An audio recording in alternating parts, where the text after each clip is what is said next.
श्री कृष्ण और गौरैया। कहानी शुरू होती है उस कालखंड से जब कौरवों और पांडवों के बीच युद्ध की ठहर चुकी थी और युद्ध के लिए रणभूमि की तलाश की जा रही थी। और काफी तलाश करने के बाद कुरुक्षेत्र के जंगलों को युद्ध क्षेत्र के लिए चुना गया। कुरुक्षेत्र के जंगल और मैदानों को विशाल सेनाओं के आवागमन की सुविधा के लिए तैयार किया जा रहा था। उन्होंने हाथियों का इस्तेमाल पेड़ों को उखाड़ने और जमीन साफ करने के लिए किया।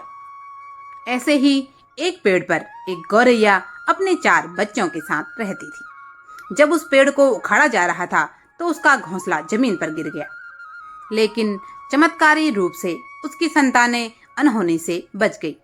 लेकिन वो अभी बहुत छोटे होने के कारण उड़ने में असमर्थ थे। कमजोर और भयभीत गौरैया मदद के लिए इधर उधर देखती रही। तभी उसने भगवान श्री कृष्ण को अर्जुन के साथ वहां आते देखा।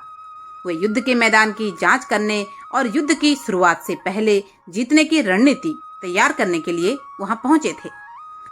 उसने कृष्ण के रथ तक पहुंचने के लिए अपने छोटे पंख फड़फड़ाए और किसी प्रकार श्री कृष्ण के पास पहुंची और श्री कृष्ण से विनती की, हे कृष्ण, कृपया मेरे बच्चों को बचाएं, क्योंकि लड़ाई शुरू होने पर कल उन्हें कुचल दिया जाएगा। सर्वव्यापी भगवान बोले, मैं तुम्हारी बात सुन रहा हूँ, लेकिन मैं प्रकृति के नियमों में हस्तक्षेप नहीं कर सकता। गौरैया ने कहा, हे भगवान, मैं जानती हूँ कि आप मेरे उद्धार करता हैं। मैं अपने बच्चों के भाग्य को आपके हाथों में सौंपती हूँ।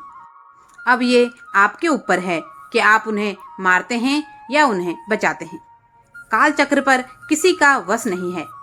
श्री कृष्ण ने एक साधारण व्यक्ति की तरह उससे बात की, जिसका आशय था कि वहां ऐसा कुछ भी नहीं था जिसके बारे में वो कुछ भी कर सकते थे।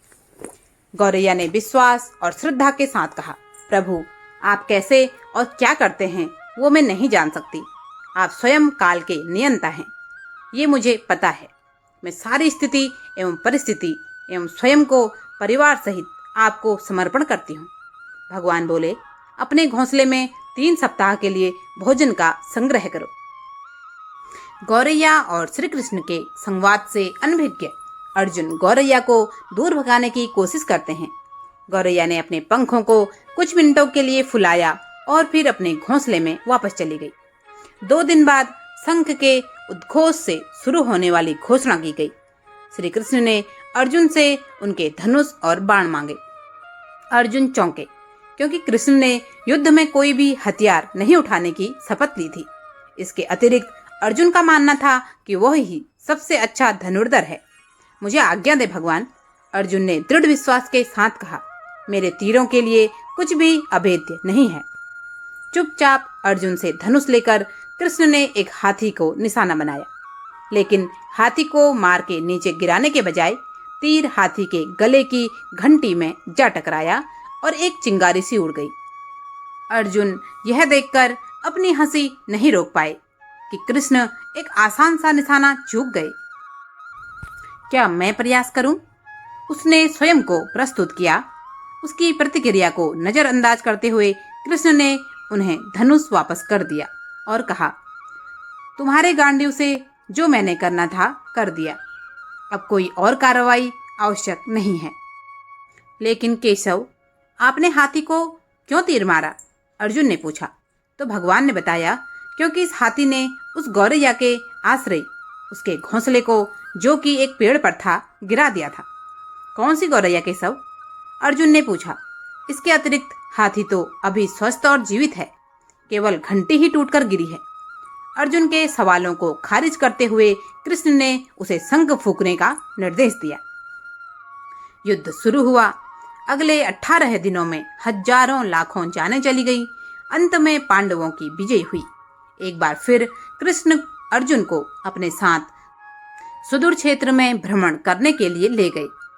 कई सौ अभी भी वहां हैं, जो उनके अंतिम संस्कार का इंतजार कर रहे हैं।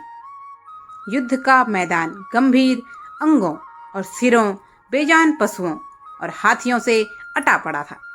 कृष्ण एक निश्चित स्थान पर रुके और एक घंटी, जो कि हाथी पर बांधी जाती थी, उसे देखकर विचार करने लगे। उन्होंने अर्जुन से कहा, क्या आप मेरे लिए यह घंटी उठाएंगे? और इसे एक तरफ रख देंगे। निर्देश बिल्कुल सरल था, परंतु अर्जुन की समझ में नहीं आया।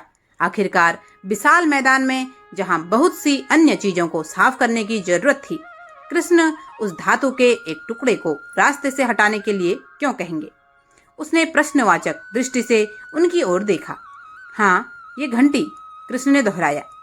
यह वही घंटी है जो हाथी की गर्दन पर पड़ी थी, जिस पर मैंने तीर मारा था। अर्जुन बिना किसी और प्रश्न के भारी घंटी उठाने के लिए नीचे झुके। जैसे ही उन्होंने इसे उठाया, उनकी हमेशा के लिए जैसी दुनिया ही बदल गई। 1, 2, 3, 4 और 5, 4 युवा पक्षियों और उसके बाद एक गौरैया उस घंटी के नीचे से निकले। बाहर निकल के माँ और छोटे पक्षी कृष्ण के इर्द गिर्द मंडराने लगे एवं बड़े आनंद से उनकी परिक्रमा करने लगे। 18 दिन पहले काटी गई एक घंटी ने पूरे परिवार की रक्षा की थी। मुझे क्षमा करें हे कृष्ण, अर्जुन ने कहा। आपको मानव शरीर में देखकर और सामान्य मनुष्यों की तरह व्यवहार करते हुए मैं भूल गया था कि आप वास्तव में कौन हैं। आइए हम भी तब तक इस घंटी के नीचे विश्राम करें जब तक कि यह हमारे लिए उठाई न जाए, और हम भी अपने आप को और अपने परिवार को श्री कृष्ण की चरणों में ऐसे ही समर्पित कर दें। सभी भक्त जय श्री कृष्ण का जयकारा अवश्य लगाएं। महाभारत काल से जुड़ी आज की हमारी यह पौराणिक कथा यदि आपको पसंद आई हो तो कृपया इसे लाइक करें, कमेंट में बताएं कहानी कैसी लगी। किसी भी प्रकार की पौराणिक कथा, शिक्षाप्रद कथा, साहित्यिक कथा अथवा लघु कथा के लिए अवश्य सब्सक्राइब करें वॉइस ऑफ गुड़िया चैनल को। आप सभी का बहुत बहुत धन्यवाद। जय जय श्री राम।